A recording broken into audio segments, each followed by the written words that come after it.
Success is the only revenge. It's not the best revenge. It's the only one. There's no other revenge. The only thing that you can do is win so big that all of them constantly compare themselves to you, and then you'll forget they exist. If you had to create a human, what would you put them through to make them tough?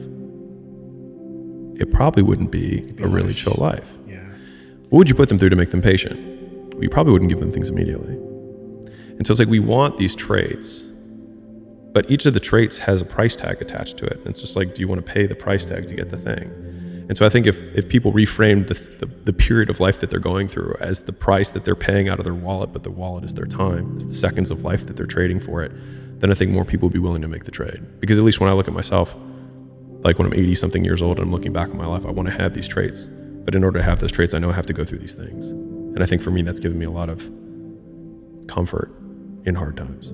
Every single person who wants to do something with their life and has done something with their life has gone through the exact chapter that you're going through. And it's the lonely chapter. It's the chapter where you don't fit in with your own friends, but you don't have the outcomes yet to fit into a new group of friends. And you're going through this and you're like, is this even worth it? Because you have no signs of success, right? But if there's anything that you can take away from what we're saying right now, is that the sign of success is the hate that you get along the way. And what you can't do is bend the knee to their hate and fit back into the conformity because it's comfortable and it's warm. Because like in the Matrix, when Trinity opens the door, when Neo's about to go take the red pill and he wants to get out of the car, she says, Neo, you've been down that road and you know exactly where it leads. And I know that's not where you want to be. People only root for people who don't need it. Like the amount of times when I was on my lonely path where I was too different from the friends that I had, but not successful enough to be friends with the people that I wanted to be friends with. That's when you want people to root for you. That's when you want people to support you. Once you've already won, people are like, he's amazing, he's so good. But like, that's the time when you need it the least. And so you always have to be the person who roots for you before everyone else does. And it's usually a single clap in the auditorium for a very long period of time. It is a slow clap that's just you rooting for you. And the path of the exceptional person is one of an exception, which means that you are not with other people. And rather than fighting that or bemoaning it, see it as an indicator that you're on the right path. Because if everyone else were cheering you on, then it means you're not in the right place, because it means you're just like everyone else, and that's not where you want to be. How do you, quote, stand out when everyone's loud? And this is going to sound trite, but your fingerprint is unique, literally from a biological perspective, but so is your life and your experiences. And so there's real alpha or benefit to be had above normal level of effort by leaning into you. And so what makes every person unique is what makes their content unique. And so trying to be like, oh, I want to make content like Alex is probably not the best way to do it, because you're not going to beat me at being me, but you'll beat me at being you. And so it's basically your flavor of media. So like for me, it's like, what is, my brand to model this? It's like, well, I have elements of philosophy that are in my brand. Well, do I need that? No, but that's like kind of me. I obviously talk a ton about business, marketing and sales, promotion, conversion. Those are all things that I spend a lot of time thinking about. And so a lot of my content's about that. Fitness is a component of my life. And so there's light sprinkling of fitness in my content. Also, I come from a background of fitness with Gym Launch and the companies that I owned before that. And so that would make sense that, and I've my wife Layla, and so that's sprinkled in. And so like those are basically the components of my life. And so that's what kind of shines through in my content. I consume a ton of comedy, and so sometimes you'll see some dry humor and dark humor that shines through, but that's me. Now you have all of those little buckets of you, and not only are those buckets unique, but also the proportions of those buckets will be different. And so maybe your philosophy is way bigger, or maybe fitness part is way bigger. But I think what makes the truly unique personal trainer fitness brand is leaning into people being interested in you for being you. And then being like, by the way, I have fitness stuff if you want to buy it from me. And I think the key part is the vast majority of products and services are commoditized. You're probably not going to be significantly better than other trainers, just being real. You probably aren't. But you will be different than them. And we want to lean on I want to buy fitness from somebody, and so I might as well buy it from her, or I might as well buy it from him. So you're taking basically the audience that would buy from anyone, but your brand premium gets them to want to buy it from you. Most people's definition of work is a negative one, which is why they abhor it, which is also why they misunderstand so many people who quote, I'll say quote here, are successful or ahead of them or whatever, is that both people, one person says the word work and the other person hears the word pain. And so the first step to like becoming more successful is understanding the language that the people who are successful are using. They're actually defining the word differently. And so whatever that thing is that you actually enjoy doing, where you lose track of time when you're in it, even if it's challenging, but usually it is challenging, right? Like it's not easy because then it's boring, right? Which is also why the uncertainty thing is so key, right? To not knowing if it's gonna work or not. You are gonna work though, either way. Is that the people who are quote addicted to work make it easy to be addicted to work because they do things worth doing. And I think a lot of it is coming down to making sure that you take the few precious seconds that we have to do the few things that are worth doing for the rest of your life. Business ideas typically come from one of three P's. So it comes from a pain that you're currently experiencing, a past profession, so the thing that you just quit or some of the jobs that you just quit, or a passion. So it's something that you're inherently interested in that you would spend your time doing anyways. Some skill that you learned while you were in the workforce, which by the way is one of the most proven ways of making money because the economy has already showed you that people are willing to exchange money for that specific job. And so in the world of gig economies and solopreneurs, every business can be dismantled into just jobs being done, and all of those jobs can be fractionalized. So anybody, like we look at any business, you've got sales, you've got marketing, you've got customer success, you've got customer support if you want to differentiate that, you've got product, you've got design, you've got web pages. There's so many different components to a business. You just need to learn one of them. Mm-hmm. And then it's like, boom, you have a skill that you can trade for money that you don't have anybody else to report to. And then pain is usually, I think, in some ways, sometimes one of the biggest drivers is like you had an eating allergy and you couldn't find pancakes that dealt with your specific eating allergy. And you bet that there's a decent amount of other people with that allergy that also like pancakes. And so then you make pancakes that are delicious and amazing that also cater to people with that food allergy. And then all of a sudden, like you have a business based on pain. And why does that matter? What the part? Pain part. I think that deep knowledge of the prospect is paramount or very important for creating exceptional products. And you can either do that by doing a ton of research or by being the prospect. And there's a certain amount of like visceral feel that you'll know. Like if someone wants to make a nose product for breathing, I have tried every product since I was in 8th grade. So it's been 20 plus years, 30, whatever, a lot of years, that since then, and I've tried everything. And so I know the pros and cons of every product that exists in the market. It's not like, oh, I tried it for a day. It's like, I'll try things for a month at a time. And so I have so much time exposure to this problem that I have a lot of nuance in my opinion on what's wrong with the solutions. So I can formulate a way better hypothesis on how to fix it. What's wild about the fear that people have when they're starting out is that they say things like, I have nothing going for me. I have no advantages. I have nothing to my name. I have no money. I have no network. I have no resources. But using Rory Sutherland's reframing, it also means that you have nothing to lose, which makes you incredibly dangerous. And I think people wildly underestimate how many shots on goal you can take when you have nothing to lose. Whereas when someone has something to lose, they have to be more and more selective about the shots they take. And so you have the perfect conditions for taking risk because the worst case scenario is baseline, is where you're currently at. Correct. Yeah. And so that your means, downside is this. which means that it's like going to the casino and playing craps, but they say that you can just keep playing until you win. But people are afraid to roll. So a very close friend of mine did all the Olympic teams, nutrition and supplementation stuff for a country overseas. And he said, you know the difference between champions and everyone else? And I was like, what? And he said, everyone always looks at them and says, what do champions have that I don't have? And he said, they have it backwards. He said, it's what do champions not have that I have? It's what do they lack? And it's an off button. They just don't stop. And so in dealing with the gold medalists, he's like, they just never stop. They just can't stop. Everything in their life is geared towards one goal. And so finding that thing, and they approach everything in their life that way. And I think that that level of obsession around like everything that you touch on a daily basis is required for really getting to where you want to go.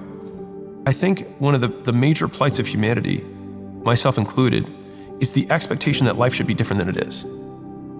And so we create this idea that whatever we have right now is not what it should be.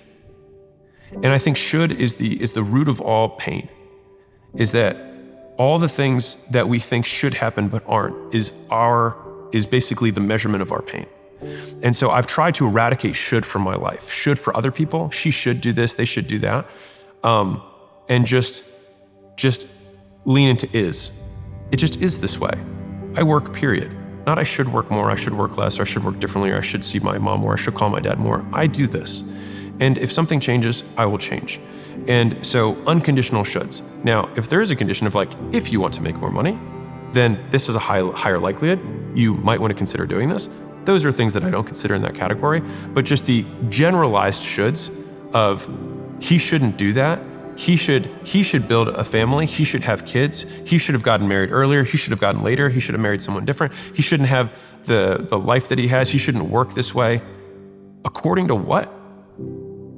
And so for me, that is my theory on life, on happiness, work, and love has been very unified, because I love my work so much that I got out of a relationship, and when I started dating Layla, I said, I am not willing to change this. And so you have to be willing to deal with me working this way, or this won't work, because my relationship with my work is the most satisfying relationship I have. Now people will hear that and be like, well, that's because he's never experienced true love, or whatever narrative they'll say. But it's like, you haven't lived my life and I haven't lived yours, and I don't project anything onto you. But I love what I do. And I get attacked for liking what I do so much.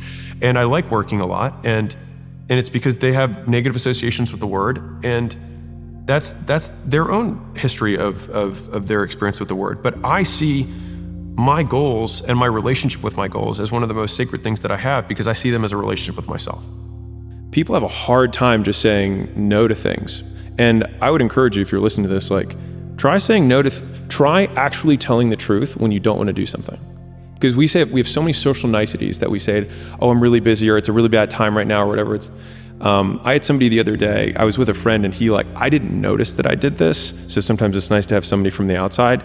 And so somebody came up to me, we were looking at a real estate property, and someone knew I was going to be there and said, that guy showed up unannounced or whatever. And he was like, hey man, can we do a podcast? And I was like, I'm just in town, gonna hang out with Layla for the next few days, not really trying to do that. And he asked again, and he was like, hey, maybe 20 minutes, let's we can just rock one out. And I was like, well, let me show you my calendar. And I pulled up my calendar, and it was all empty. And I said, see, there's nothing on there. And I was like, and I just want to keep it that way. And I didn't think anything of it, but apparently he left, and then my friend just starts crying, laughing, just thinking how hilarious. He's like, I can't believe you said that. That was so boss, blah, blah. And I was like, what is he talking about? He's like, you just showed him your calendar that you had nothing, and you were still like, you're still not going to get any of my time. And I didn't perceive any of this extra narrative that he added to it. But I think just being able to say no to stuff when people ask you for it, because people ask you for stuff all the time. It's these little nibs, these little tiny things. Hey, can you do this? Or hey, can we show up to this thing? Or hey, you're supposed to. Or hey, your aunt did that one thing for you, so therefore you owe her. And saying I don't subject myself to those rules. And I had a New Year's resolution, which I do believe in making resolutions. Why not? If you stick with them. And so one of my more recent ones was there are no such thing as social obligations, only consequences. Being really clear on what you want is important. So if you're like, I want to be the richest person in the world, I think it's a terrible goal, but if you want that, great. Well, you have to have a multi-trillion-dollar idea, because by the time that occurs, there's already multi-trillion-dollar companies now. So you got to be looking at decatrillion-dollar opportunity. And so believe it or not, basically the bigger the goal, the narrower the scope of the paths to get there. If you're like, I want to make $10 million, I'm like, you can literally do that in almost any business. You want to make $100 million? Probably still almost any business you can do it. On a long enough time horizon, you can do it. $1 trillion or decatrillion, it's going to be some sort of tech. It's probably going to have some sort of AI. And so you get, basically the bigger the goal is, the narrower the scope of how to get there. But the vast majority of people who are like, I want to be the richest man in the world, is just because they don't know how to like really think through it and be like, all right, well, after like 100, there's really nothing you can't do except buy more big things. But like in terms of your actual consumption, maybe even 20 is like, you can only eat at restaurants that go so expensive. You can only stay at the best hotels. You can only drive the nicest cars. You can do that with about 25 million. Like, I look at Warren Buffett as somebody, and Charlie Munger as two of my heroes. Charlie worked until the day he died. And to be clear, I don't work on a 7-day calendar. I don't work a certain hour. I work as much as I can until I feel like my rate of output drops precipitously because of fatigue, and then I sleep. And then if I feel like on a longer time horizon of like, I've worked 9 days, I've worked 20 days, I've worked 30 days in a row, and I'm like, all right, I feel like I don't have any gas today, then I'll take the whole day off. And whether that's a Tuesday or a Sunday or a Saturday, I take the day off. And that just is what it is. And I have learned to work that way, and I am okay with it. The goal clearly for you then is the hard work itself and not a certain place you're trying to get to necessarily. Because that always moves. Yeah. And so Jesse Itzler has this, and maybe I'll be able to steal it from him someday. But I saw him show a picture of his kid finishing a race and putting a 0 up. And what that signified was nothing left in the tank, that he'd spent everything he had on the field. And it's like, I have this visual of the 300 movie where the queen says to the king, as he goes off to battle, she says, come back with your shield or on it. And I kind of see like my work that way. Like, I can't imagine a better way to go out than like doing the thing I love. If you think back to college, when you were a freshman, you think, wow, this is so hard or whatever. And then by the time you're a senior, you're like, man, these kids are so soft. And so we remember things as harder than they were. But I also think that there is a thread of reality, which is that the younger generation is softer. And I think we are softer than the generation above us. When I think about the guys who were storming Normandy, and I think about the people who would be attempting to do that now, as a class, I think that we are softer.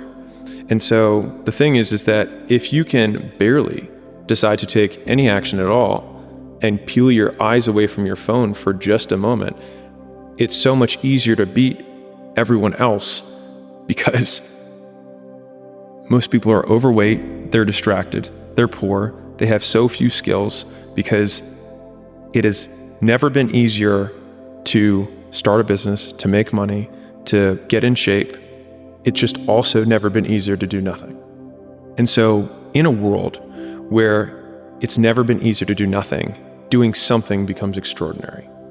I saw a salesman say this at a conference, and he wrote $1 million on a whiteboard. And he called up a lady in the audience, and he said, how much do you make? And she said, $50,000 a year. And so he wrote $50,000 underneath of $1 million, and he subtracted it. And it said $950,000.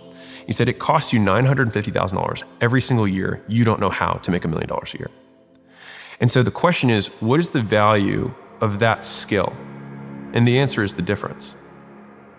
And so the troll who responded to this originally was like, well, you can keep going. What about $100 million a year or $1 billion a year? And I was like, yes. If you had the skill of making $1 billion a year, then the difference between 50,000 and $1 billion is the delta of the value of that skill. And it's really not one skill. It's many skills that ladder up to, when combined together, to create that kind of value.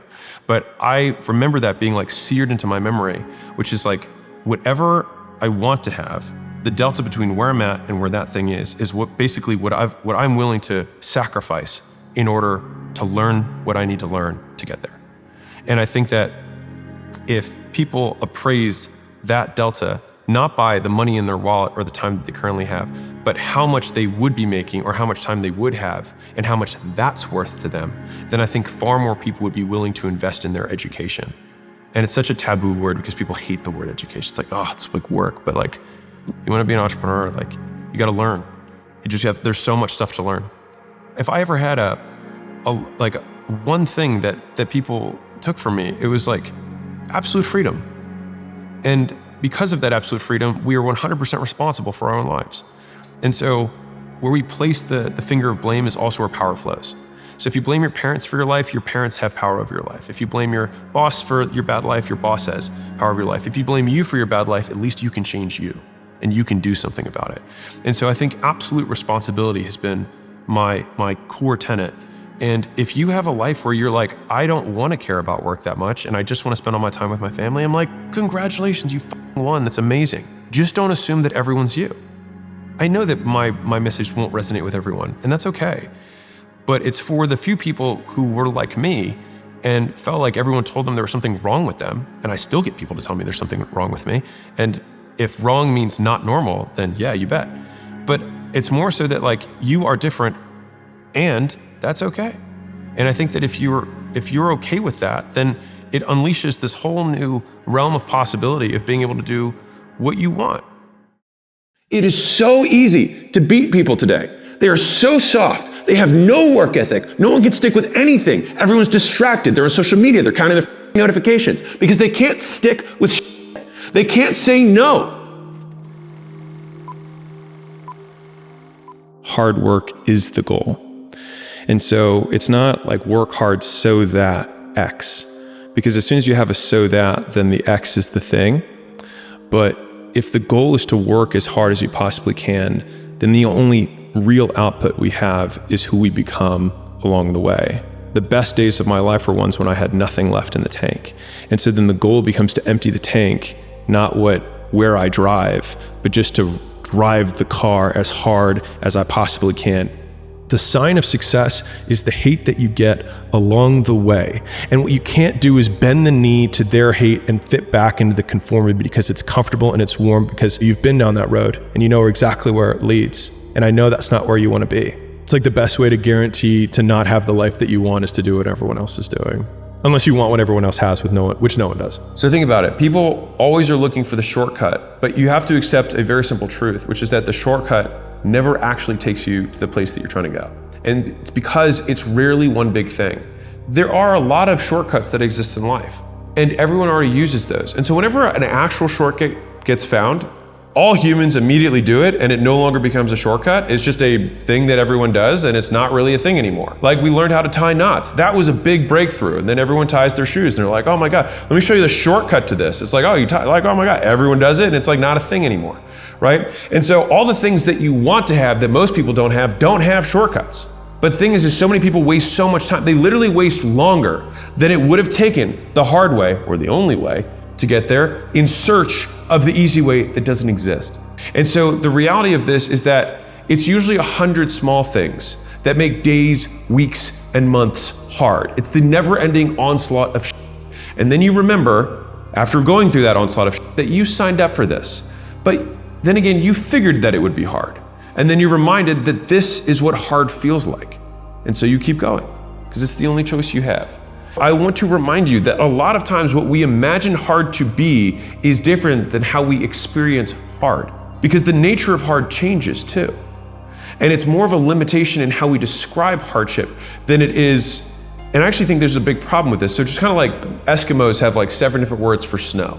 I feel like I should have like 25 different words for hard, right? Like the amount of things that you go through, there's like lifestyle hard. Like, okay, so there's sacrifice hard of like you're giving up things that you enjoy. There's also like effort hard of like starting to do things that you hate doing, that you're not good at. There's risk hard of the fact that you could lose something that you currently have, right? That you have the chance of losing what you currently have. You have the uncertainty hard of the fact that you might be doing all of the sacrifice for nothing.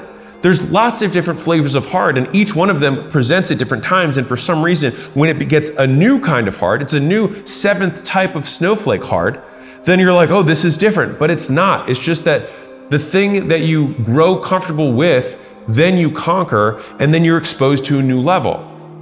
The reason the goal isn't coming at you fast enough is because every person you've seen accomplish the goal, you only see it the moment they accomplish it. And the reason that it hurts so much when people are like, must be nice, oh, that happened overnight, is because every time you fail, no one cares and no one sees. But when you finally win, people take notice. Discredited. But it's the only time they notice is when you actually win. And so to even further reinforce the point, the fact that everyone looks like an overnight success means that the 10 years where they sucked, no one saw. And so the fear that you have about people noticing the fact that you fail is ridiculous, because they're barely going to notice when you succeed. When you're growing in a business, it's very painful. When you're stagnating in a business and you're plateaued and you don't know what to do, it's very painful. When you're declining and you also don't know what to do, it's very painful. And so that means that all conditions of reality are painful. And so if pain is a prerequisite for reality, then it means it's just a signal that we are alive. And so in thinking about that, rather than pain as a problem, it is a signal that I'm breathing, and then becomes irrelevant. You know, in the beginning, you're like, I feel bad. And then you think that that should weigh on the decision of whether you do the thing that you're supposed to do. And then you start realizing that you can do the thing even though you don't feel good about it. And you start hypertrophying it. But I think the ultimate version of the hypertrophy, when the muscle becomes a tendon or it just becomes fused, is when you don't even consider how you feel. It's just not a thought. You just do it. I think a hopeful message that anyone can think about who's in that hard period or in that start period is that it won't get harder. Like, this is the hardest part. And so if you can just make it through this, everything else is downhill. It's not that the things that the dragons are going to slay aren't going to get bigger. They are. But you become so much more equipped to slay them back. And you have so many more allies. You have people in the stands cheering for you. You have the audience. You have all of these other things that are behind you. But in the beginning, it's just you with a stick against a bear. And arguably, that fight is a harder fight to win than beating a dragon when you have a nuclear bomb and 6 nations behind you. And so it's not even like the size of the hardship, it's just also the resources and how few of them you have, and how so much of the beginning is literally burning the one thing you have, which is time. Because you have no leverage. You don't have the money to pay other people to help you. You don't have the resources to go get someone no one can learn it for you. It's like there's a lot of the things that we care about a lot. Like, no one can work out for you. It doesn't matter how much money you have. No one can learn skills for you. And so in the early days, it feels so painful because you look around to see who can help you, and then you're like, it's me again. The skills that you develop along the way, like Steve Jobs learning calligraphy that then became Apple fonts that, transformed how we type. Those early days, that little trench winning in the weeds, oftentimes gives you these huge advantages later on because you have more context than anyone else. And so rather than lament them and hate the fact that you're going through it, remembering that these will be arrows that you put in the quiver that you're going to be using to slay the future bigger dragons. And so expecting it to be easy is what makes it much harder than it ever is. We all know the happiness formula, which is when this happens, I'll be happy, right? When X, I'll be happy. Or if X, I'll be happy. When I'm putting that work in and doing the reps, that's when I'm actually my most in flow and enjoying myself the most. And so it's actually a lie that I've been telling myself that once the presentation goes well, I'll feel good. Because in some ways now I feel like when the presentation happens, I'll be disappointed because I won't get to do this anymore. Yeah. I'll have to find something else to pick as a target so that I can get back into my Rocky cutscene. And so I think that has taken some time, and I've gotten better at it. I really do think I've gotten a lot better at it. At least recognizing, because the more times I've had W's and then realized that right afterwards I felt nothing, I had to think back of what are the things that I enjoyed most in my life? And it's always in pursuit. And I'm like, well then, why don't I set something really big, really far, so I can be in pursuit for the longest period of time possible? And that's where I think a lot of people from the outside, they cast their expectations of life onto me and say, I wouldn't live my life that way. You're always working, you're always doing these things. But it's I'm actually always spending my time in pursuit, because in pursuit is my button for enjoyment. One of the things for people who are not where they want to be is that they have pain, oodles of pain. And I remember when I was starting out, I was looking for passion. I was looking for purpose. I was I just want to find something that I'm motivated by. But it's the cat and the cheese. It's we're looking for cheese, but we have all these cat behind us, and all we have to do is look and remember that they're behind us and chasing us. And so if you have the cat and you're staying in your current situation, you're being used by the cat, right? You're being used by the business owner who, it doesn't treat you well and is, and you're in this job that you don't really want to be in, right? Or you're being used by the situation or the context of the relationship that you're in with the girl that you're not that into, right? Versus saying this is terrible. And because of this terribleness, I now have something that I can run away from. And then like, rather than not looking at the knife or trying to take painkillers to not feel the pain, it's like completely sobering up, taking the knife and twisting it in your own heart and being like, I'm going to do something about this. And I think that that's what the heroes, like, if we're heroes in our own story, it's not avoiding pain, it's choosing from the very beginning the alchemy, which is like, you have these terrible situations, it's like, and you have the opportunity to turn them into magic and skip or shortcut all the growth you're going to have in a really short period of time simply by twisting the knife and being like, I'm going to do something about it. Charlie Munger, in one of his seminal speeches, he talks about how to guarantee failure, how to make sure that you are a failure. And he inverts the concept of success. It's like, what could you do to make sure that you were a failure? It's like, well, you would definitely get involved in drugs, drinking. He says, was it leverage, liquor, and women? That's, the Charlie's big one, right? But one of the ones that he has, I think he has 7 in his speech, is consistency. He's like, you have to make sure that you're inconsistent. He's like, because if you are consistent and you have none of the other attributes, he's like, you still might be successful. He's like, it's very tough for people who are consistent to not be successful. And he makes an especially pointed point about consistency, because in my opinion, it's one of the most difficult of the virtues for humans to do, because we're so attracted to novelty. And so, like, I mean, I used to deal with this with, people on their diets all the time. I remember I ran gyms. And so someone would come in and I would always ask the question, so have you been following the meal plan? And then they would say, yes. And so then I started changing the way I asked the question. So I'd say, out of the 21 meals that you were supposed to eat, how many of the 21 did you have exactly the way it was on the meal plan? And then they would be like, oh, I mean, at least half. And they would say it as though that was a mark of success. And right now, the meal plan could be your content plan. It could be your showing up to work on time plan. It could be the time that you want to put towards your side hustle. It doesn't really matter. But if there's one muscle that you can flex, it's learning to do the same thing over and over again. Like one of the values that we had at Gym Launch is do the boring work, because boring is what makes you rich, right? It's writing the follow-up sequence to the purchase page that you don't feel like doing, but you should do. It's running the split test for the 10th time. It's actually going through and prepping for 20 minutes before you have the meeting, because it's amazing how much smarter you can appear with 20 minutes of preparation. Like, you can appear 50 IQ points smarter if you just prepare for meetings for 20 minutes. If we want to behave a certain way, then we want to increase the likelihood that a behavior occurs. And so B.F. Skinner said this, and I just love this. It's like my most savage quote of his. He says, people say you can lead a horse to water, but you can't make it drink. False. He said, if I dehydrate the horse, I salt its mouth, I put it in the heat, and I put its face 1 inch away from water, I can veritably guarantee that it will drink. And I think about that visual all the time when I think about myself as the horse. And I think to myself, what is the behavior that I want, drinking water? And what is the salt in my mouth? And what is the dehydration, the motivation for this behavior that I can create? And so I am not a believer in free will. I believe that we respond to the conditions that we've had, and then we learn behaviors as a result of those things. And so, for example, I could get everyone in here, the entire crew, to get naked. Guarantee you, I could do it. All I would do is I'd just crank up the temperature and I'd wait. And eventually, everyone would get naked. It would happen. And so everyone has this idea that they have this free will, but that's what would happen eventually. And so if that's true, then we have significantly less control and at the same time more control over our behavior if we can stack the deck in our favor.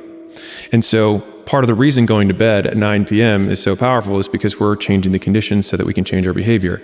If all of your friends are poor, Harvard did that long study and said that the number one correlate was your reference group, which is who you compare yourself to. Also note, not who you spend the most time with, it's who you compare yourself to. And so if you want to change your life, change who you compare yourself to, number one. But part of who you compare yourself to is who you spend your time with, or who at least you consume the most of. So if you're doing this, then maybe that's a good thing, or maybe it's a terrible thing because you're comparing to the wrong people. But either way, if you want to get fit, if you get around fitter people, you will be deprived of fitness because you'll be the least in shape person. And then all of a sudden you'll be more motivated. If you are poor, but you're the richest of your friends or the same level of wealth as your friends, then get around people who make more money. And then of course people say, but I can't get around people who make more money. Okay. No one else has ever done it. No one who has had it worse than you has ever figured out how to do it. You're right. right. Of course you're not right. So shut the f up. The best art is art where the artist makes it for themselves. And where you see commercial work is where a bunch of people are trying to make something for an audience. And so they're trying to like rinse and recycle stuff that actually solves no one's problems because no one is actually the audience. Whereas when you make it for yourself, there's thousands of people just like you who will have the same depth of understanding of it, but it feels selfish in the moment to make something for yourself. But when you make it for yourself, you actually make it for everyone. And so I think when you're on the start path, you can't look at the outcome as the only positive because you will never make it. And so the positive frame that I've always used is, sure, you can have the external ones of like, I like thinking about my first videos had like 13 views. And I'm like, well, if I had an audience of 13 people, I used to spend years pitching, weight loss stuff to rooms of 13, and that was fine. And so thinking about that way was helpful. But the most helpful frame was thinking about who I was becoming as the asset that I was building. So in real time, whenever I finished a long day's work, I was becoming more like the type of person who could work for 5 years without reward. And that would be part of the story I would someday tell. And so some of the biggest reinforcers I've had in my life has been future casting the story that I would tell about the shitty period that I was in. Like I remember when I was sleeping on the floor at my gym because I didn't have enough money for 2 rents. And I was like, I will tell this story. And when I lost everything for the first time, I have the screenshot of the bank account. Like when I show it, people are like, oh, look, there's that thing. But they forget that there was a person who screenshotted it to be like, this won't happen again. And I think having a larger narrative of where you're ultimately going, one, gives you the vision of where you're knows where he's going, but it allows the dragons that you have to slay along the way, the hard things that you have to overcome, to feed into the larger narrative of the story that you'll someday tell. And so like no one ever tells stories about the hero who made it all happen immediately and had no hardships. No one cares, right? Like, okay, you were born to a billionaire. Is there a story there? Not really. But everyone loves the story because we can see ourselves in the character and how much we hope to be like them. And it's the being like them, not the having what they have, that we usually like. And so reframing ourselves as the hero of that narrative in my harder times was what really got me through that, and thinking, I will tell this story someday. I think a lot of the discontent comes from the judgment people have about what they should or should not do along the way. And so they take my description as prescription for what they should do. So I describe my life and then people think I'm prescribing what they should do, and it couldn't be further from the truth. If you want to take a break at every 2 steps and take in the view, do it. I mean, in 4 generations, no one will remember your name. And so enjoy the view if you feel like it. I just happen to enjoy how much I can see that I can do. That's what I enjoy. And I feel like I am most present when I work. And so I'm not going to go into work-life balance, whatever, because we already know where that conversation goes. But people have a harder time accepting that someone can just work all the time and truly love it. And I define that by there's nothing else I would rather do at any time. And so for me, I feel like I exercise absolute freedom in my life. And freedom is reinforcing for all species, dogs, cows, fish, humans. Freedom is one of the most positively reinforcing thing that people have, that everyone wants freedom. Everybody wants to be able to say "f you." Right. But once you say "f you," you have to do something, because you can't just stand there and saying "f you" over and over again for hours for the rest of your life. You start to do something, and that thing that you choose to do after you say "f you" is what you want to do. What's interesting about humans is that our ability to endure is very robust if we know that we'll make it out. And so they've done mice studies where they drop the mouse in and then they let it drown, and it drowns really fast. And then they drop a mouse in, and then before it gets to the point where it drowns, they pick it up and then they put it back in. And the second time they put it in, it can last like 20 times longer. I think for the stats is something around will drown in less than an hour. If it's taken out, dried off, and allowed to relax, it'll swim for a day. An absurd amount different. And so if I were to say, hey, I need you to hold your breath, but I don't tell you how long, 20 seconds in, you might be thinking, this is stupid. Is he going to stop? Is he going to wait for me to pass out? And all these stupid thoughts go into your mind. But if I say, I need you to hold your breath for 3 minutes, your lungs might burn, but you can see that there's this end that's coming. The difficulty with personal development and entrepreneurship is that you don't know when the end is coming, but you still need to fight like the second mouse who gets out, gets dried off, and gets put back in. And the only certainty that I can give you is that it's the same thing that every other mouse, every other person who got through that period went through. And you won't die. And if you do die, you won't care because you'll be dead. And so, best case, you win. Worst case, it won't matter. It's rarely the information or the intensity that makes things hard. It's the sticking with it that makes it hard. And so the desire that we have to quit is simply breaking the consistency. And so that's why consistency has always been the hardest thing for most people to achieve. But the intensity of what you have to do to be successful is much lower than most people expect. And so oftentimes they suffer significantly more in a short period of time than is required to be successful over a much longer period of time with a much lower intensity. And so it's just like if you walk for 5 minutes a day, you're going to get, 50% of the health benefits, probably more than that, I'm sure, of just even exercising. You add 10 years to your life if you walked 5 or 10 minutes a day. And the path of personal development is befriending uncertainty. And so I obviously sit from the entrepreneurial perspective, but almost all decisions that you make in the beginning, you have incomplete data and you have to make decisions anyways. And so it's growing comfortable with taking your best bad guess and being directionally correct rather than searching for a perfect answer, because a perfect answer assumes perfect information, which you can only have after you begin. And so in some ways, making a decision is the perfect answer so that you can get the information Feedback to then improve the quality of the decision later. And I think that one loop is what a lot of people miss out on, is they obsess for years sometimes on the perfect pick, the perfect business, the perfect job, the perfect mate, when most of the times beginning each step illuminates the next step, which means the information, the feedback that you get from walking gives you more about where to walk than trying to sit at the beginning in the darkness and pick a direction.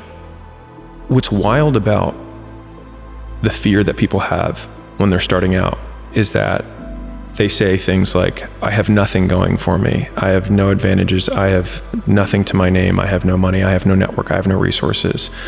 But using Rory Sutherland's reframing, it also means that you have nothing to lose, which makes you incredibly dangerous. And I think people wildly underestimate how many shots on goal you can take when you have nothing to lose. Whereas when someone has something to lose, they have to be more and more selective about the shots they take. And so you have the perfect conditions for taking risk, because the worst case scenario is baseline, is where you're currently at. Correct. Yeah. And so that your means, downside is this. which means that it's like going to the casino and playing craps, but they say that you can just keep playing until you win. But people are afraid to roll. I think it's genuinely right to say that your calendar is a better measure of your wealth than your bank account. It's also the easiest way to know where someone's going to be in 5 years or even a year. How so? You just see where they're investing their time, and you can predict like more accurately what their life is going to look like in a year based on what they're doing today. A reminder that the life that I'm living today is a result of the work that I did 6 and 12 months ago. And so if you were to look at my calendar 6 and 12 months ago, then you might extrapolate out to what I'm doing today.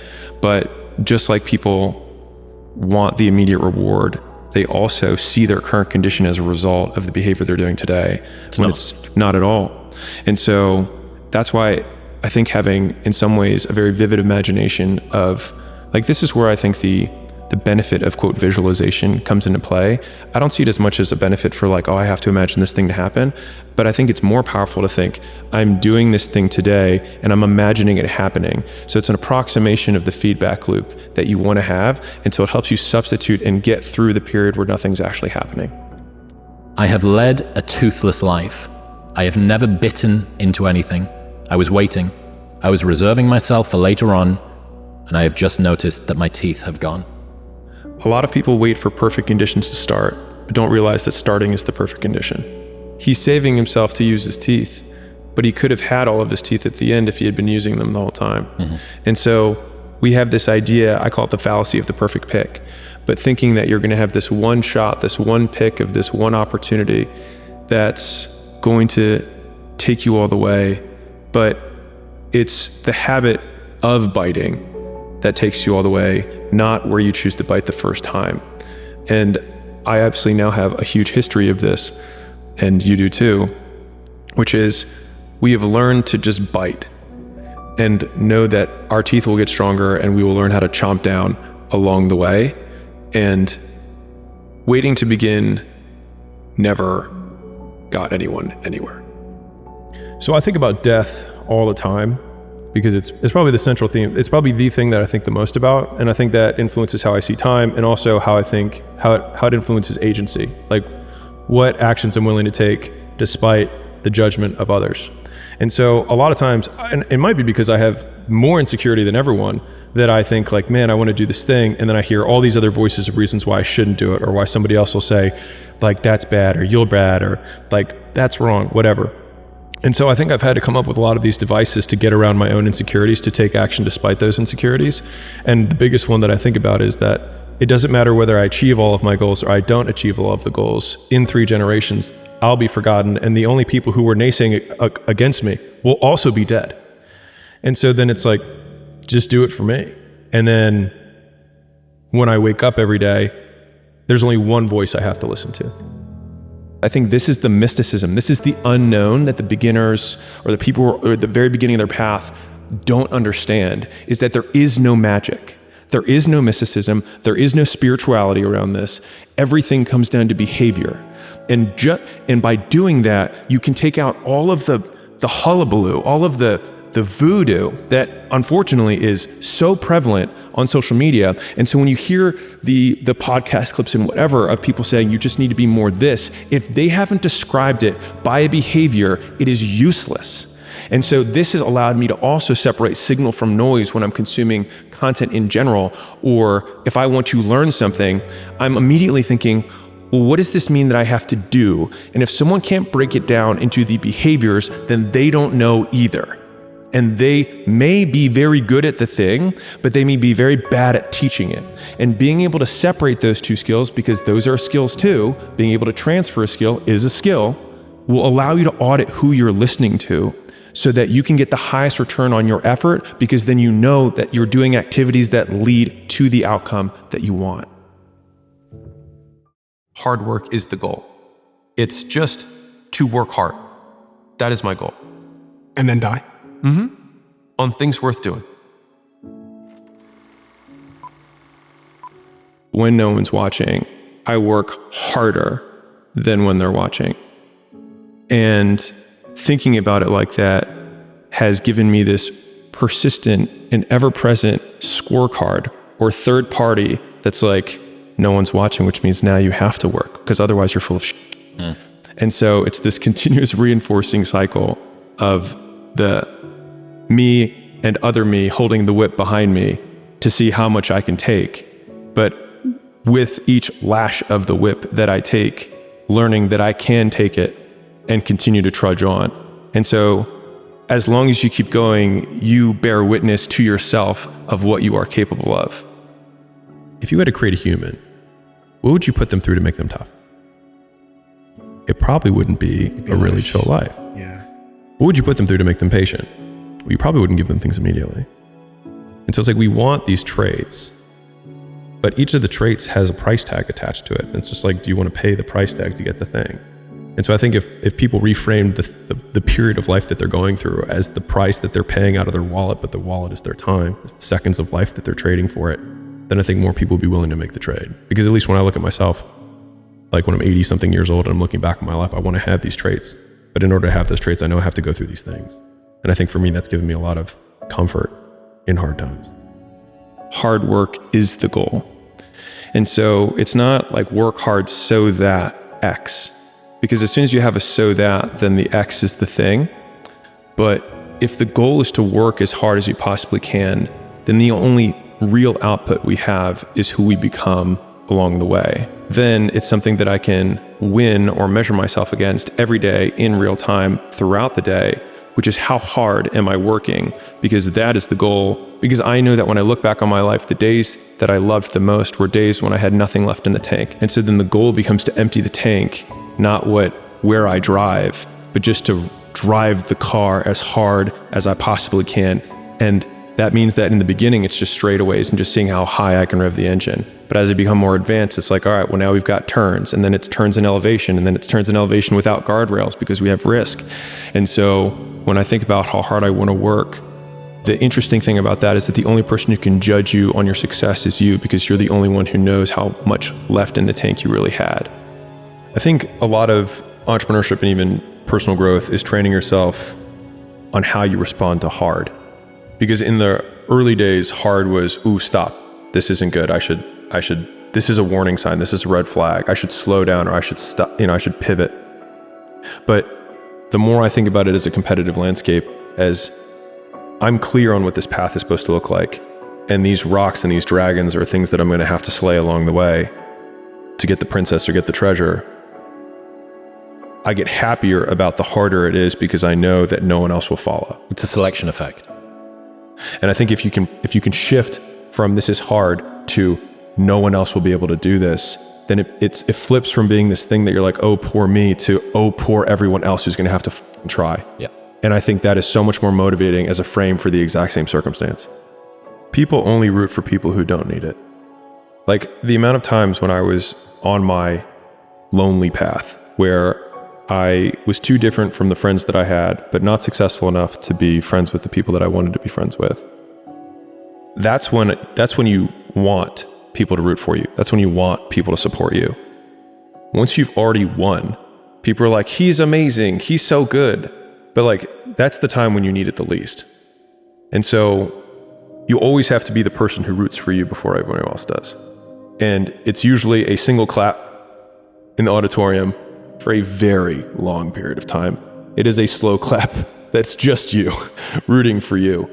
People struggle to do things alone. And the path of the exceptional person is one of an exception, which means that you are not with other people. And rather than fighting that or bemoaning it, see it as an indicator that you're on the right path. Because if everyone else were cheering you on, then it means you're not in the right place, because it means you're just like everyone else, and that's not where you want to be. There's this huge time delay between when we start behaving in a way that a winner behaves and when we start winning. And the problem is that the bigger the mountain you're trying to climb, the bigger the W you're trying to get, typically the more delayed it is Longer the lag. Yeah, between when you start behaving like a winner and when you start being a winner. And most people don't get the fast enough feedback loop to know that they're on the right path when they are taking these first steps in the right direction, because they have this really big goal, but they forget that with that really big goal comes the even longer delay that it takes to get there, while still continuing to act with no feedback from society. No positive reinforcement whatsoever. And I think that's like, if I actually had to put a real, like what has worked so well for me and why the input over the output focus has been so powerful, is that I can extend the time horizon basically indefinitely, because the goal is me and then the external goals occur. You don't need the positive reinforcement. I mean, everybody's seen an No, I need the positive reinforcement, but the positive reinforcement is coming from me. Internally. I'm just being like, just because I think it's important. the positive external reinforcement that most people are looking for. Right. But if you are the goal, then the actions you take every day are reinforcing who you believe yourself to be. That's where the confidence comes from. And if you just want to be satisfied, then just work it off. It takes more effort to start in the beginning, and more people are right about the fact, they're like, hey, you're not going to hit it big. And guess what? A month in, you're not. But they're only measuring on months. And at 6 months, you're also not going to have hit it big yet. And they're going to be like, I'm still right. And at a year, you're still not going to have hit it big. And they'll still be right. And every day that you haven't hit it, they're going to feel like they were right. But they're wrong, because they're measuring in days and you're measuring in decades. Motivation is the equal opposite of deprivation. So we are most motivated when we are deprived of something. I'm most motivated to sleep when I'm sleep deprived. I'm most motivated to eat when I'm deprived of food. Now, that logic carries for physiological needs. But then when you get into psychological things or or intangible constructs. So like, let's think about money. By that same logic, you'd think, oh, poor people should be more motivated because they're deprived of money, but that we don't see that in reality. Many poor people are not that motivated. So it would then follow, and I've seen some incredibly rich people who are wildly hungry for money. And so then it would follow that the deprivation comes from our reference point, because money's intangible. And so it's how much do we perceive our deprivation around money? And so if all of my friends are billionaires and I'm worth $100 million, then I have a $900 million deficit that I have to come up. I'm $900 million poorer than the person who just is at $5,000 a month who wants to make $10,000 a month. I'm more motivated to make money than they are because I'm more deprived of it. And so in thinking about this, I then think, okay, what am I deprived of that motivates me to go get it? And also, when I want to try and judge the behavior of others or predict their behavior, I have to think, what things are they deprived of? Because I'll have a much stronger predictive power than trying to say, how do I motivate this person? Look at what they lack. The reason the goal isn't coming at you fast enough is because every person you've seen accomplish the goal, you only see it the moment they accomplish it. And the reason that it hurts so much when people are like, must be nice, oh, that happened overnight, is because every time you fail, no one cares and no one sees. But when you finally win, people take notice. Discredited. But it's the only time they notice is when you actually win. And so to even further reinforce the point, the fact that everyone looks like an overnight success means that the 10 years where they sucked, no one saw. And so the fear that you have about people noticing the fact that you fail is ridiculous because they're barely going to notice when you succeed. Most of everyone who's listening to this who isn't achieving what they want is f***ed with their time. They think that they're spending all their time working, but your output, like you don't even know how to work. I'm being really real with you. Like you think you know how to work, you don't know how to work. Like the amount of output, like, and I'll measure this by like, what is your output? It's probably not as high as you think. And so rather than trying to learn all these productivity hacks, the ultimate productivity hack is no. N-O. Is you stop doing. And then when you create space, then you can fill it with the thing that matters. But trying to add on more to your schedule of all the things that you're not willing to sacrifice is the very reason that you're not doing what you need to do. I think the more, at least for me, the more I've tried to create space between how I feel and what I do, the more consistent my outcomes have been. So if I need to create content and I'm not feeling it, or I'm feeling tired, or things like that, the more times I give into that excuse or that feeling, then the more superstitious I become about doing it in the future. Whereas a lot of times if I can just start when I am tired or when something is painful and then still execute about the same as before, I look at game tape or I look at video or I look at the content from those sessions, for example, and I see that I remember feeling terrible during the session, but you can't really see anything. And I think the more times you get that loop going, the more you can separate how you feel and what is required. And the more times you do what is required to get what you want, the more times you get what you want. The idea that working hard doesn't make progress is one of the biggest farces that exists in humanity, because at the end of the day, whatever you amount to isn't going to matter anyways, right? And so if there is anything that's eternal for us, at least as individuals, it's going to be who we become in the process. And so one of my favorite quotes is, the work works on you more than you work on it. If you want to be the best in the world at something, you do the work to become the best in the world, and the work works on you. And so, I mean, there's a biblical proverb, I think it says like, there is profit in all labor. And that means that even if the thing that you're working on right now doesn't amount to the outcome that you expected that it would, it doesn't mean that you don't become better through doing it. And so whatever the next mountain that you're trying to climb is, of course it's going to be higher, but it's going to require you to go through the smaller mountains to get to that point. So, because the more able you are, the more able you realize you can become. And you will get way bigger outcomes from the things that you have, like the path that led you here, than you think you can. And so that's why since that moment where I lost everything, and then I was able to make more in the next 12 months, I realized that no work is wasted because I am the output of the work, not the outcome.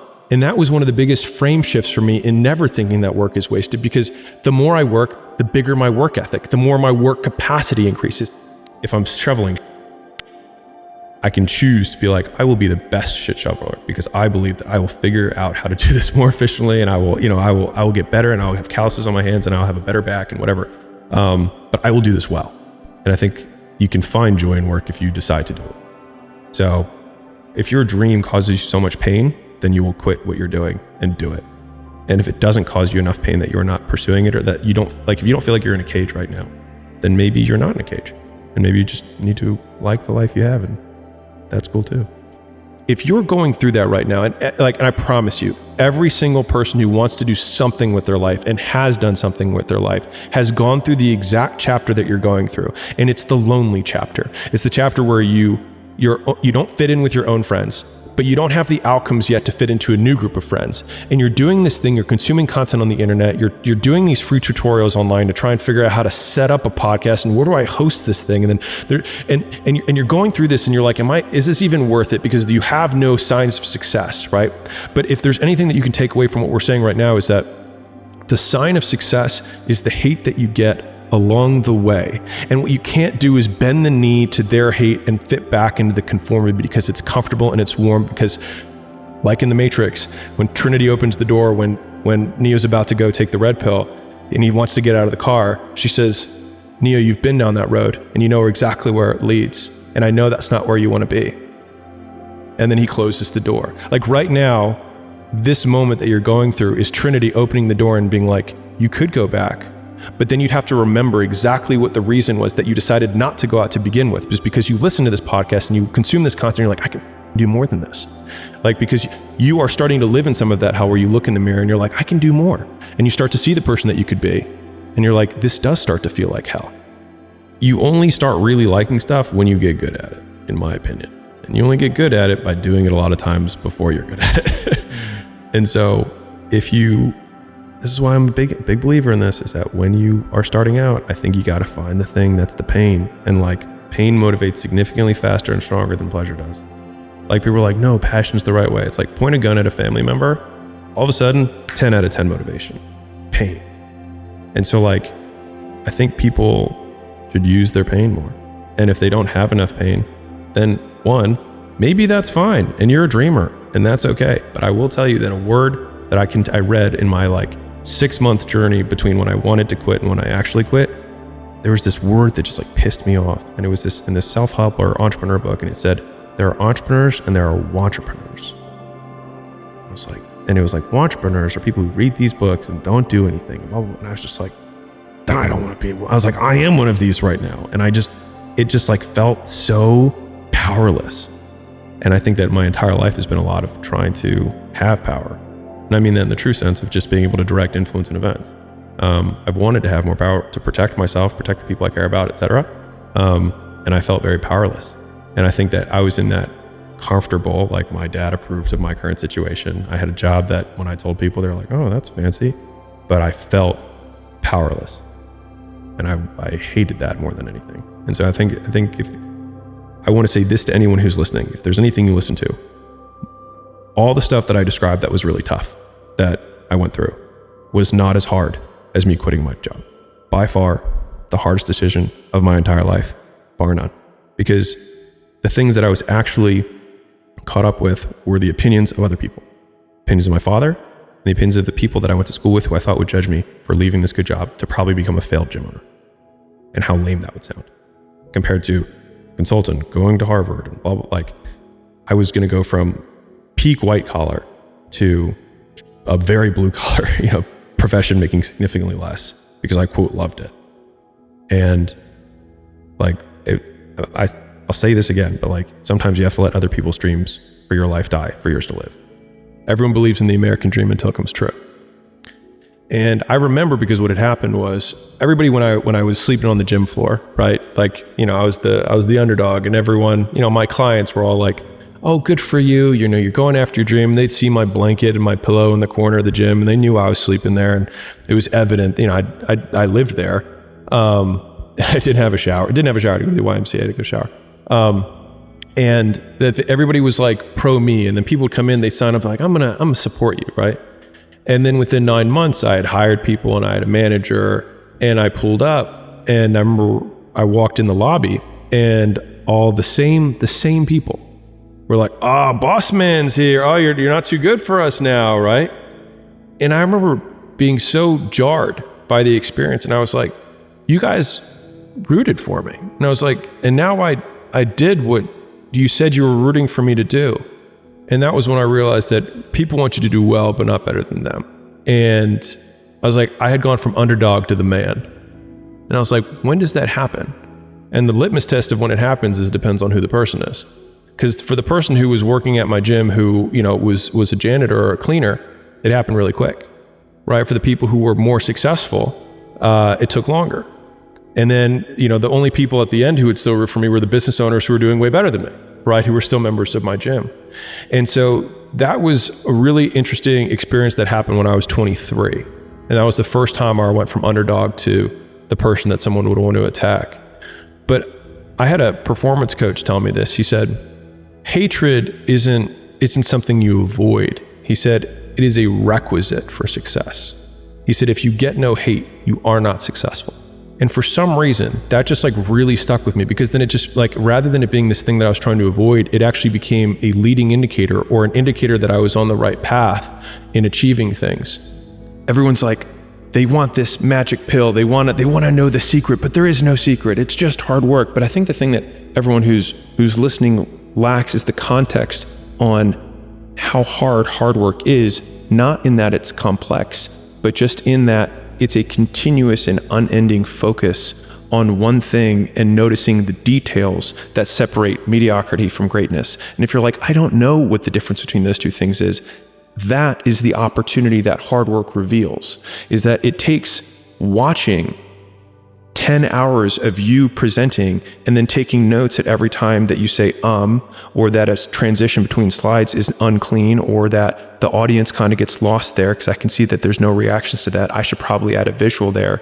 And then when you go slide by slide, realizing that, okay, I can put 1,000 slides together for 90 minutes of presenting if I really put one thought with one visual per slide. And every one of them, and I love this description, is like a coat of paint.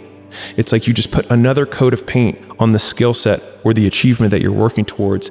And most people expect that the pencil wireframe that they do on their first shot is hard work because that's the hardest they've worked, not the amount of hard work that is required in order to get the level of outcome that they say they want or that they expect. And so there's a divorce in reality because they don't have the context from which to make a judgment, because they've never been great at anything. And until you get great, because as soon as you get great at one thing, you realize just the tremendous amount of hours and work that it takes to be great at one thing. And then there's this moment that I can express personally, which is you realize that there's so few things that you can be great at. And then the discipline comes down to saying, what are the 2 or 3 things that I can be really good at in my life? I think most people feel really lonely when you want something that doesn't currently exist. And so some people call that dreams, some people call that goals, whatever it is. You're trying to pull something from your mind into reality, and you want it done a certain way. And if it's not done that way, it's not what you imagined. And so people on the outside will throw stones and call you names that they think will change your behavior and get you to stop. And the more I have been the person trying to pull things into reality, the more I've tried to weather and build kind of defenses against those things, so that when those stones get hurled at you by being called a control freak, or by saying you micromanage things, or that you have incredibly high standards, the answer is yes, because I want it done right the first time. It's rarely the information or the intensity that makes things hard. It's the sticking with it that makes it hard. And so the desire that we have to quit is simply breaking the consistency. And so that's why consistency has always been the hardest thing for most people to achieve. But the intensity of what you have to do to be successful is much lower than most people expect. Mm-hmm. And so oftentimes they suffer significantly more in a short period of time than is required to be successful over a much longer period of time with a much lower intensity. Hard work is the goal. And so it's not like work hard so that X, because as soon as you have a so that, then the X is the thing. But if the goal is to work as hard as you possibly can, then the only real output we have is who we become along the way.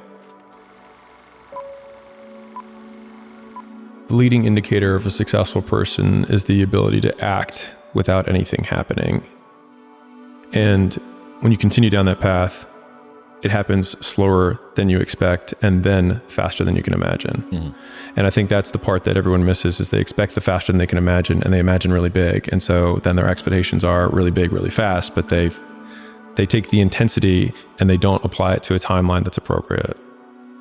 If you had to create a human, what would you put them through to make them tough? It probably wouldn't be a really chill life. What would you put them through to make them patient? Well, you probably wouldn't give them things immediately. And so it's like, we want these traits, but each of the traits has a price tag attached to it. And it's just like, do you want to pay the price tag to get the thing? And so I think if people reframed the period of life that they're going through as the price that they're paying out of their wallet, but the wallet is their time, is the seconds of life that they're trading for it, then I think more people would be willing to make the trade. I work all the time. I have no hobbies besides working out, if you can consider that a hobby, like 4 times a week. That's it. I work all the time. That's all I do. And I work until I can't work, meaning like my output per unit of time starts to drop precipitously. And then I know that I just need to take a break of some sort. And then I usually binge some sort of television, because that's what for me works. Some people are like, I garden. That's not me. Netflix, I'm good. You know what I mean? Or dark room in a movie theater, rocking. And that's okay. Like, why do I need to take their expectation of what they want? But like, they're like, that's not healthy. I'm like, define healthy. I do as much as I can of the thing that I want to do with every minute of my day. Why is that not healthy? Why do you want me to do something that I would prefer to do less? Because I do what I do every minute of the day because that's what I want to do.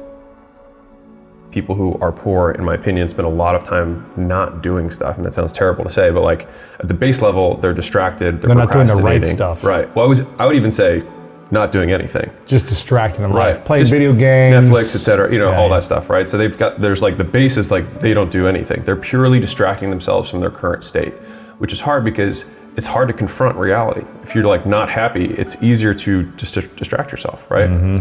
Now the level above that is you've got people who are operating, they are working every day, but they're operating in low leverage opportunities, right? So they're doing things that do not give them a lot of return on their time, right? And so it's like I could work, it doesn't matter how many hours I work at McDonald's, like it's very, very difficult to become wealthy there, right? It's just near impossible, right? Versus like you could buy a building for $10 million and then sell it to somebody else for $11 million, just get the contract and make $1 million on the exchange. Super high leverage, right? From a time perspective, which is crazy for somebody who doesn't have money to even contemplate something like that. But the only way that happened, and that required no money, is skill. The best days of my life were ones when I had nothing left in the tank. And so then the goal becomes to empty the tank, not where I drive, but just to drive the car as hard as I possibly can. And that means that in the beginning, it's just straightaways and just seeing how high I can rev the engine. But as I become more advanced, it's like, all right, well, now we've got turns, and then it's turns in elevation, and then it's turns in elevation without guardrails because we have risk.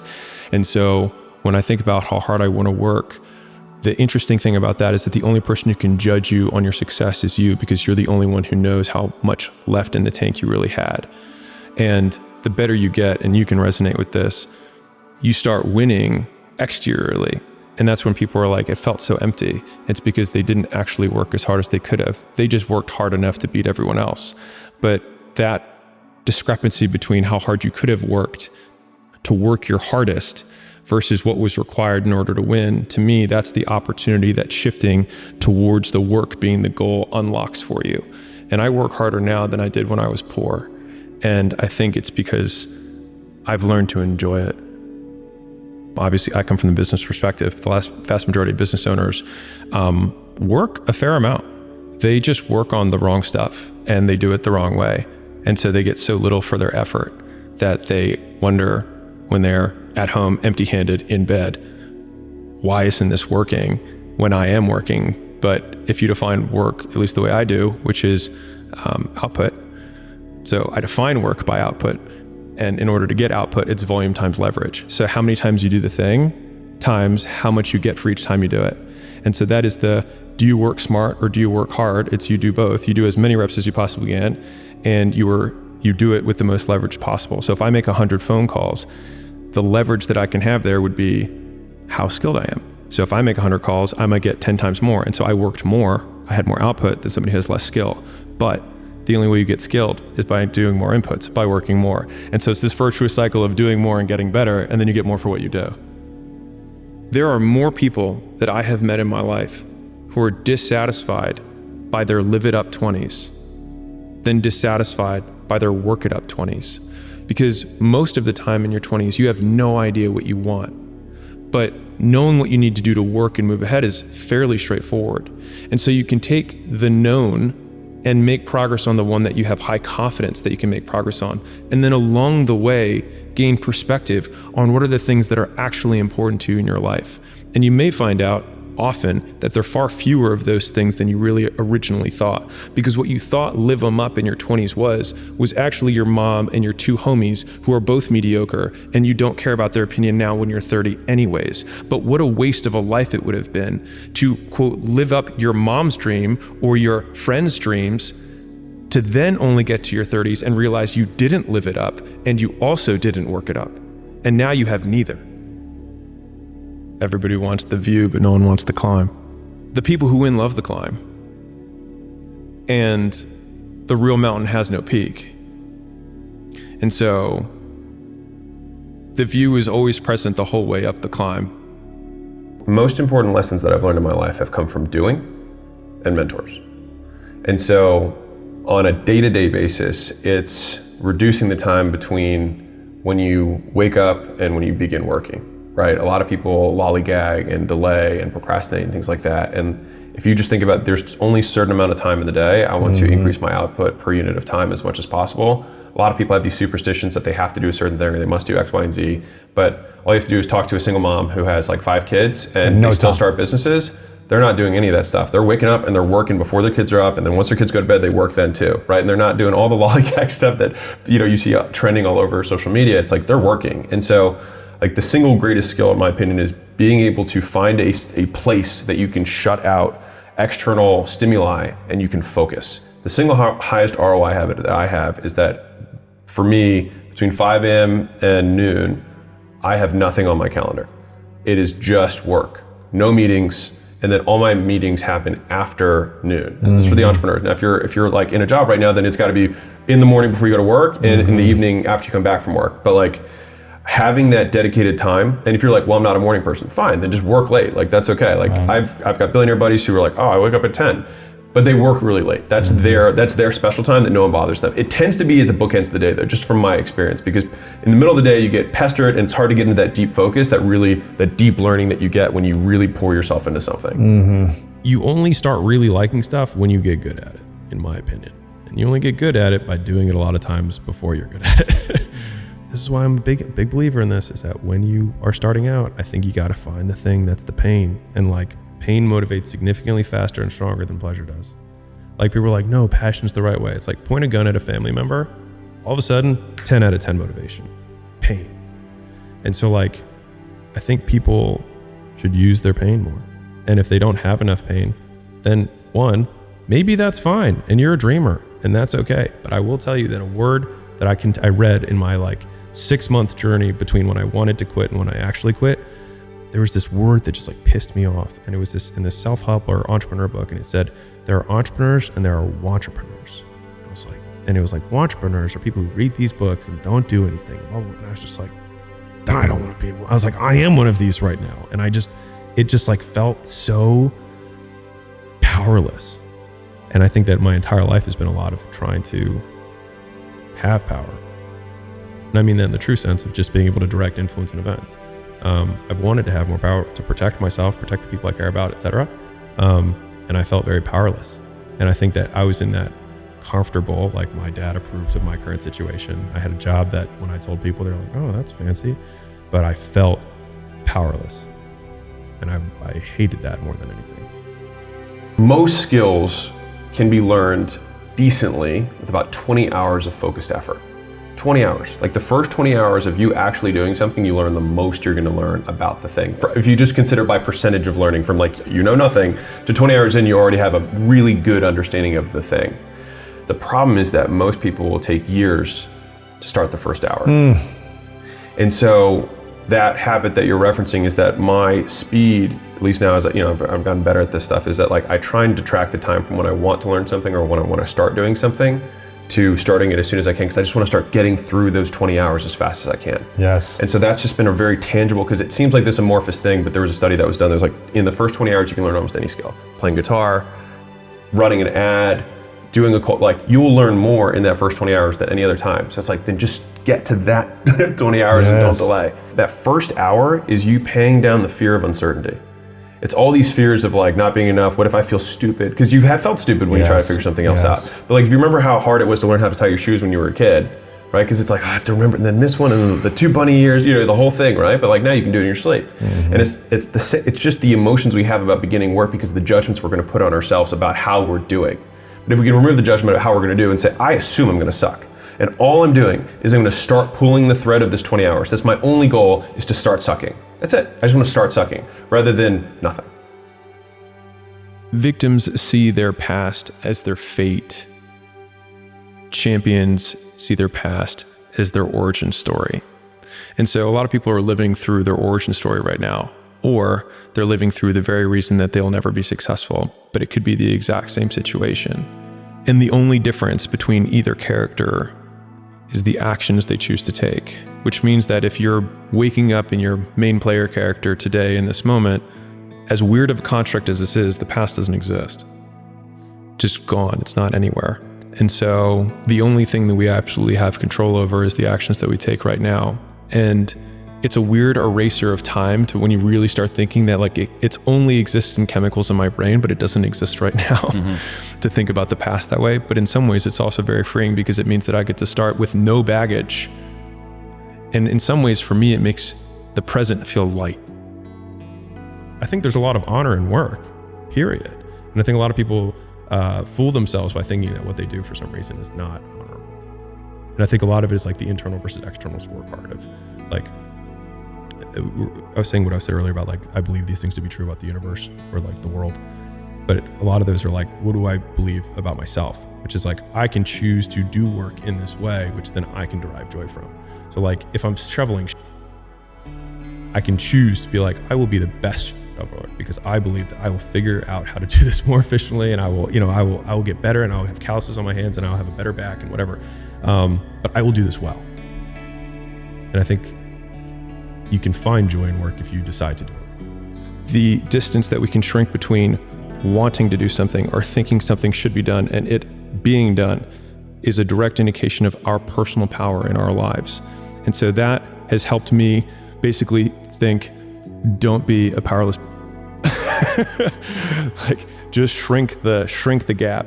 And I think that's why a lot of my little like personal hacks of waking up and then trying to shrink the time between when I wake up and when I start working, and shrinking the time between one task and the next task. Like you don't need to take 30 minutes of getting ready to start working.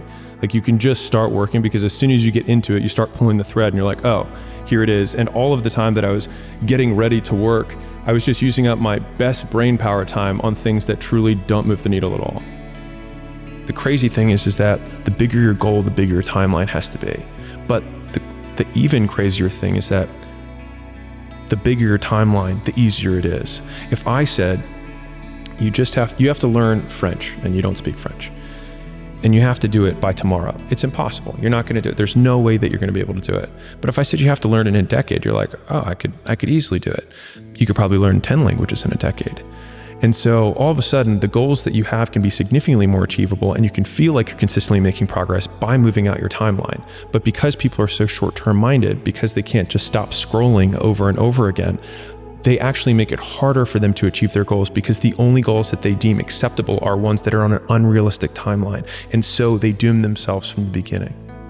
I am okay being a beacon of relentless hard work. I'm okay being the guy who says, your mental health. I'm okay with it because I've given it a lot of thought. And I think that the other side is wildly overrepresented, and I'm willing to sit on the logical extreme because I think it will help more people.